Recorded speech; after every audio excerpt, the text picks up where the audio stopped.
Leo was only 12, drowning in red Fs while his billionaire father called him worthless and prepared to ship him off to boarding school.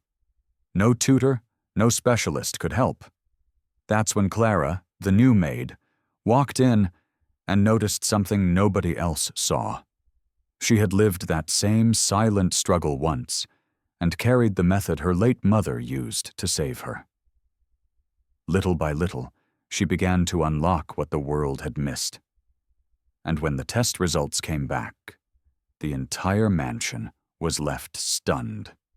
Before we go any further, if this is your first time watching one of our videos, we'd love for you to hit that subscribe button. Your support means the world to us, and it helps us bring you even more powerful stories.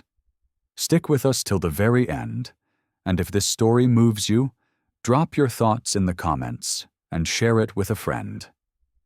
Now let's begin. It started with paper. Paper crumpled and tossed into corners of a room that felt too big for a 12-year-old boy. Test sheets littered his desk like broken promises, each one marked with red ink, bold Fs cutting deeper than any scolding ever could. Leo sat slouched at the edge of a mahogany chair, pencil pressed hard between his fingers. His blonde hair, usually neatly brushed by his nanny, hung limp over his forehead as he tried again to copy the words in front of him, but the letters refused to stay still. They flipped, danced, slipped off the page until they became something else entirely. The mansion around him hummed with wealth, marble floors that echoed, chandeliers that never flickered, the scent of polished wood mixed with expensive cologne. And yet, in all that luxury, Leo felt small, cornered by failure. His father's voice was the sharpest thing in the house, a man with an empire built on contracts and skyscrapers. He had no patience for weakness. Standing in the doorway, he held the test paper like it was evidence in a trial. His words cut more than the grade itself. Worthless. That's what this is. Worthless. Leo didn't cry. He was used to this tone, used to his father's sighs of disappointment, used to the way servants lowered their eyes when he passed, whispering that maybe the son wasn't cut from the same cloth as the father. That evening by the dining hall, two maids whispered as they cleared the table. "Another tutor quit, you hear?" Rich people think money can buy brains. Poor kid, he looks lost." But when they saw Leo peek from the stairwell, they went silent, pretending to busy themselves with silverware. The father's solution was already forming. He had tried tutors, flown in specialists from abroad, filled notebooks with expensive learning programs. None worked. His patience was gone. "Maybe a boarding school will straighten him out," he muttered to his assistant. "Someplace where they don't tolerate failure." Leo overheard. The words echoed louder than the clicking of the assistant's pen. Boarding school. To him, it wasn't just a new place. It was exile, a place where worthless children were sent away to be forgotten. Late that night, Leo sat on his bed, clutching the crumpled test paper. His room, lined with trophies his father had bought rather than earned, felt heavy. He stared at the F like it was carved into him. He whispered to himself, not angry, not defiant, just tired. Maybe I really am broken. And yet, in the silence of that massive mansion, something was about to shift. A new maid was scheduled to start the next morning. She would walk in carrying nothing but a worn handbag and a history she rarely spoke of. She didn't know yet, but she was about to find herself staring at the same pain she once carried as a child. Leo had no idea, but the first crack of light was already on its way through the mansion's polished walls. The morning she arrived, the mansion staff barely noticed her. Clara Sanchez, 32, dark skin, tied-back curls under a simple scarf, walked through the service entrance with a worn leather handbag hanging from her shoulder. Her shoes were scuffed, her uniform plain. To the other maids, she looked like just another replacement, someone who would come and go within a month. As she unpacked her cleaning supplies in the staff room, two cooks whispered over the clatter of pans. "She's the new one." "Yeah, it won't last long. The boy drives people out faster than spoiled milk." They chuckled softly, shaking their heads. Clara didn't answer. She learned long ago that the loudest people often saw the least. She just placed her supplies neatly, hands moving with the discipline of someone raised to respect every task, no matter how small. By late afternoon, she was dusting near the study when she heard the sound. An eraser scratching furiously against paper, followed by a groan. She peeked through the half-open door. There he was, Leo, shoulders tense, blonde hair falling forward as he tried again and again to copy a single line from his textbook. Each time he pressed harder, and each time he ended with another angry scribble. The paper was torn at the edges. His small fist was red from gripping the pencil too tight. Clara froze in the doorway, her chest tightened.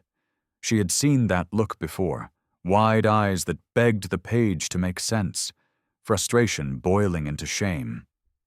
That was her childhood. She remembered sitting on a cracked kitchen chair while her mother traced letters in the air, saying gently, "They don't hate you, baby. They just look different to you. We'll figure them out together." The memory stung. Her mother had passed years ago, but the lesson never left. She stepped into the room quietly. Leo didn't notice at first. When he finally looked up, his face was guarded, as if ready for another scolding. Instead, she smiled softly. "You grip that pencil like it's a sword," she said. "No wonder the paper's fighting back." The boy blinked, confused. No adult had ever spoken to him like that. Clara didn't push further. She just picked up a fallen paper, smoothed it out, and placed it gently on the desk. Then she went back to dusting, humming low under her breath. Leo stared after her, his frown shifting into something else. Curiosity. That night, as the staff gathered in the kitchen, whispers spread again. "Did you see her in the study? Acting like she knows better than the tutors?" "She'll end up like the rest. Wait and see." Clara heard every word, but she didn't flinch. She wasn't here to impress the staff, or even the billionaire who signed her paychecks. She was here because life had taught her patience, and patience was the only thing she had to give. What she didn't realize was that Leo had carried her words upstairs, like a secret treasure. Lying in bed, he replayed her voice. No wonder the paper's fighting back. It was the first time someone hadn't blamed him. For the first time in months, he drifted to sleep without the weight of failure crushing him. It started small. One evening, Clara found Leo again in the study, head buried in his arms, the lamp throwing tired shadows across his face. He didn't see her at first. His pencil rolled off the desk and clattered to the floor. She bent down, picked it up, and set it in front of him. "You ever try listening to the words instead of fighting them?"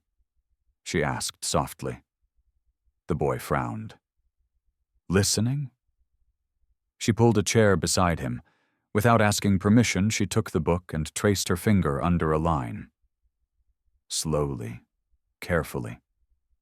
She read it aloud, not fast, not sharp like the tutors always had, but like she was letting the words breathe. Then she had him repeat it back.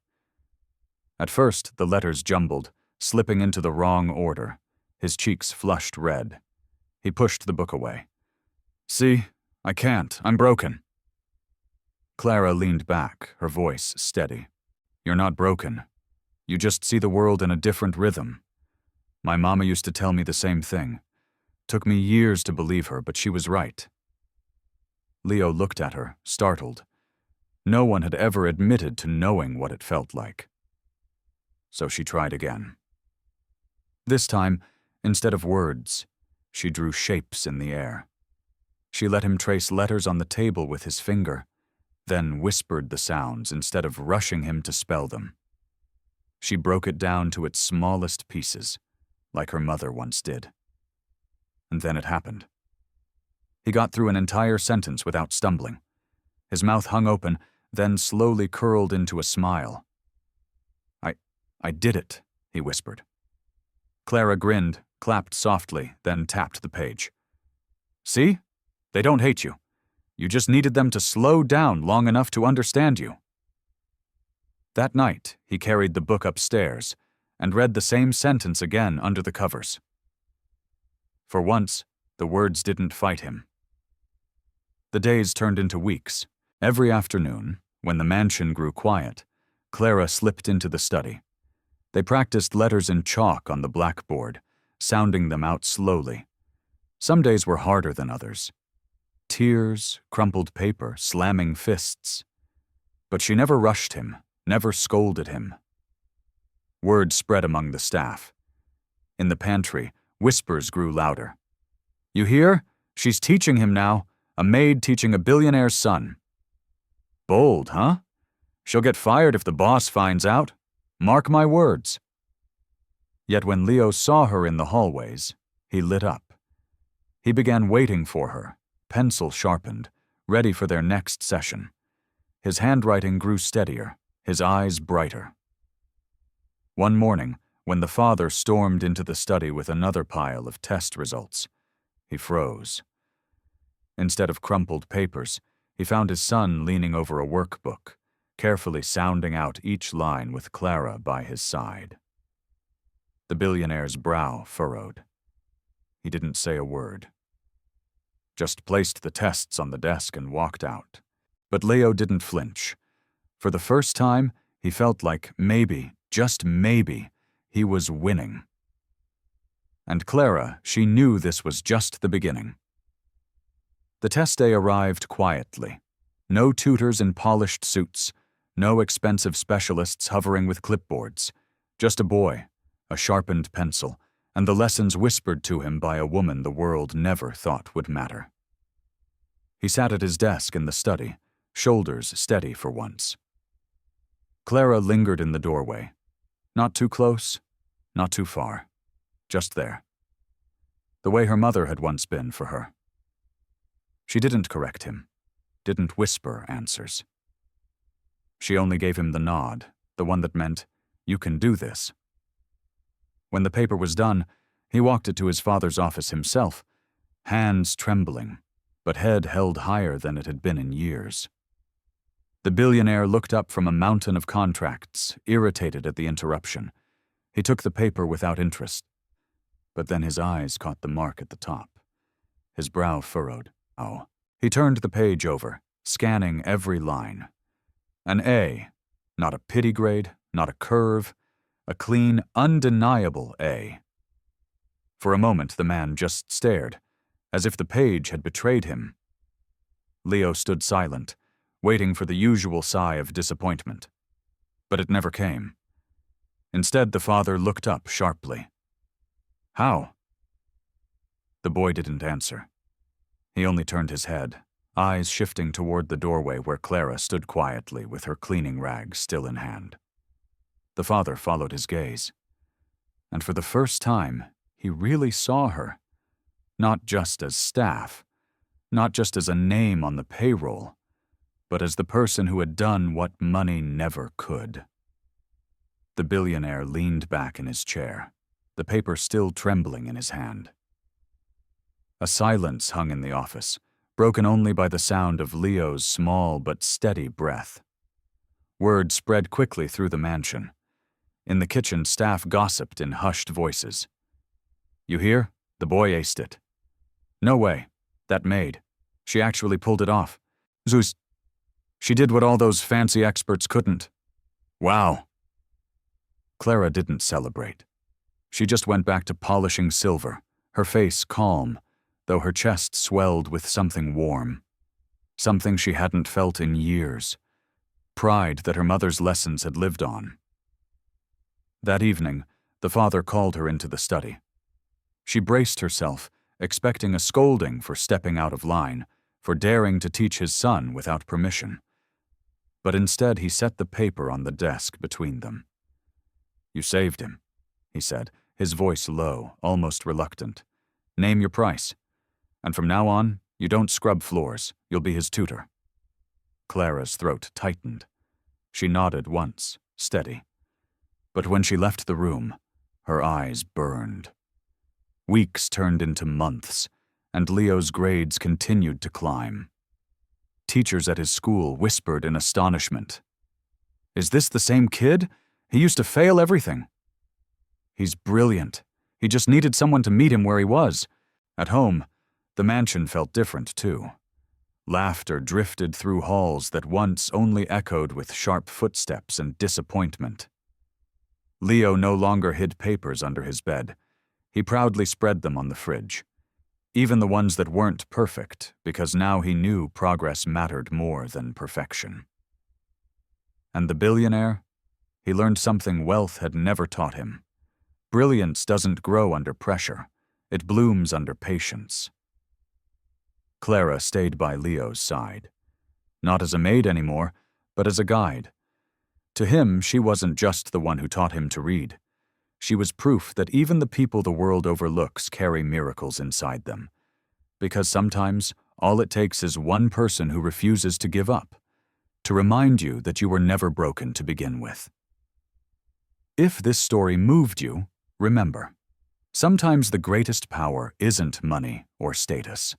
It's patience and compassion. Share in the comments if someone once believed in you when nobody else did. Subscribe now, because tomorrow I'll share another story that will stay with you long after it ends.